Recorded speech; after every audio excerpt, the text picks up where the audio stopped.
કપાસનું મૂળ વતન કયું છે? તો ભારત. કપાસનું મુખ્ય સંશોધન કેન્દ્ર સુરત ખાતે છે.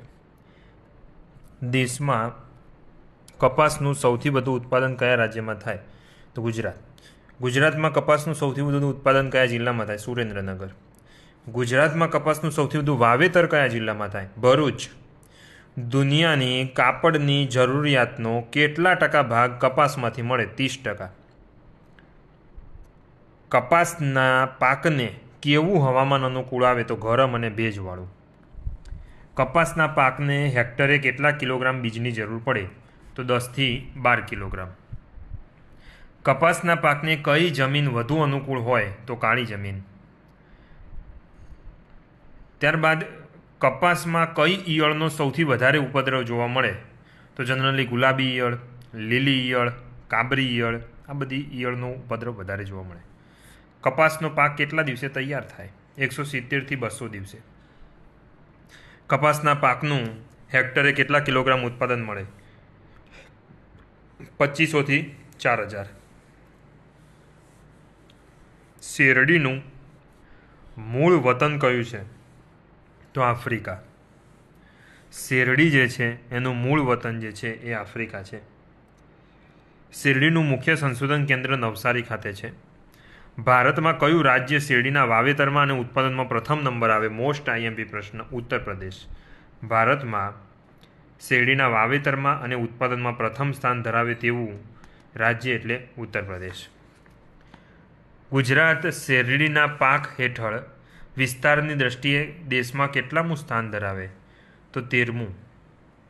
ભારતમાં શેરડીનો કેટલા ટકા ઉપયોગ ખાંડ બનાવવા માટે થાય છે? 38%. ગુજરાતમાં અંદાજિત કેટલા હેક્ટર જમીનમાં શેરડીનું વાવેતર થાય છે? 95000 જમીનમાં.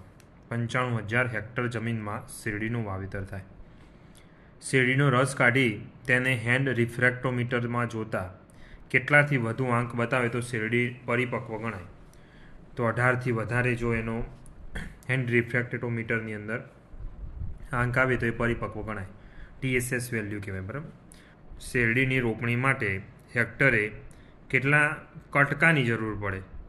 તો 30000 થી 35000. શેરડીના પાકને હેક્ટરે કેટલા કિલોગ્રામ બિયારણની જરૂર પડે? 7000 થી 8000. શેરડીના પાકનું વાવણી અંતર કેટલું રાખવામાં આવે? 90 થી 120 સેન્ટીમીટર. શેરડીની કઈ સુધારેલી જાત છે જે વહેલી પાકતી અને ચાબુક આંજિયા સામે રોગ પ્રતિકારક શક્તિ ધરાવે છે? તો કોઈમ્બતુર 6806. શેરડીની કઈ સુધારેલી જાતને દક્ષિણ ગુજરાત માટે ભલામણ કરવામાં આવી છે? કોસી 671. શેરડીના પાકનું હેક્ટરે કેટલા ટન ઉત્પાદન મળે છે? 75 થી 100 ટન. મુખ્ય તમાકુ સંશોધન કેન્દ્ર ક્યાં આવેલું છે? આણંદ ખાતે. મુખ્ય તમાકુ સંશોધન કેન્દ્ર ક્યાં આવેલું છે? આણંદ. કલકત્તી તમાકુને જીવનકાળ દરમિયાન કુલ કેટલા પિયતની જરૂર પડે છે? તો 9. ડુંગળીનું મુખ્ય સંશોધન કેન્દ્ર ક્યાં આવેલું છે? ગોધરા. ડુંગળીનું મુખ્ય સંશોધન કેન્દ્ર ક્યાં આવેલું છે? ગોધરા. ડુંગળીમાં કયું તત્વ આવેલું છે જે એક પ્રકારની ખાસ સુગંધ માટે જવાબદાર છે? તો સલ્ફર. ડુંગળીના પાકને કેવું હવામાન અનુકૂળ આવે છે? તો ઠંડુ અને સૂકું હવામાન અનુકૂળ આવે છે. ડુંગળીના પાકને હેક્ટરે કેટલા કિલોગ્રામ બિયારણની જરૂર પડે? તો 8 થી 10 કિલોગ્રામ બિયારણની જરૂર પડે. જૂનાગઢ લોકલ એટલે પીળી પત્તી એ કયા પાકની સુધારેલી જાત છે? તો ડુંગળી. જૂનાગઢ લોકલ એ કયા પાકની સુધારેલી જાત છે? તો ડુંગળી. તળામ લોકલ એ કયા પાકની સુધારેલી જાત છે? તો ડુંગળી.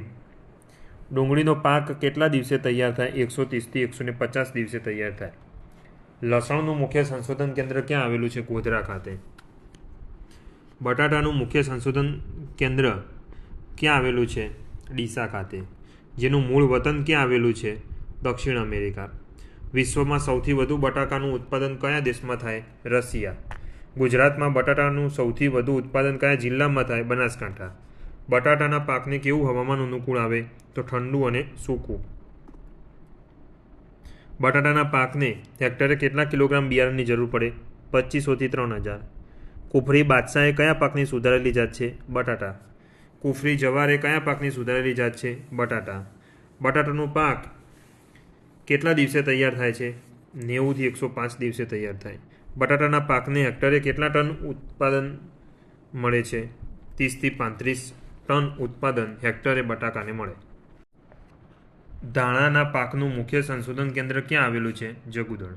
ધાણાના પાકને કેટલા કિલોગ્રામ બીજની જરૂર પડે?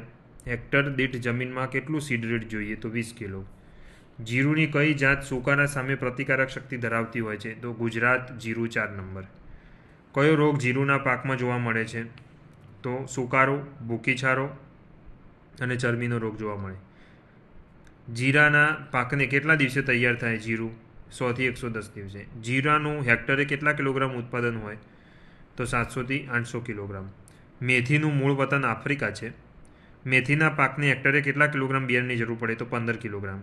મેથીના પાકનું હેક્ટરે કેટલા કિલોગ્રામ ઉત્પાદન મળે? 2000 કિલોગ્રામ. વરિયાળીના પાકને હેક્ટરે કેટલા કિલોગ્રામ બિયારણની જરૂર પડે? 5 કિલોગ્રામ. વરિયાળીનો પાક કેટલા દિવસે તૈયાર થાય? 160 થી 165 દિવસે તૈયાર થાય. પર્ણગુચ્છનો રોગ કયા પાકમાં જોવા મળે? વરિયાળી. તડછારો રોગ કયા પાકમાં જોવા મળે? ઈસબગુલ. ઈસબગુલના પાકને હેક્ટરે કેટલા કિલોગ્રામ બીજની જરૂર પડે? 3 થી 4 કિલોગ્રામ. ઈસબગુલનો પાક કેટલા દિવસે તૈયાર થાય છે? 100 થી 120 દિવસે તૈયાર થાય ઈસબગુલનો પાક. બરાબર.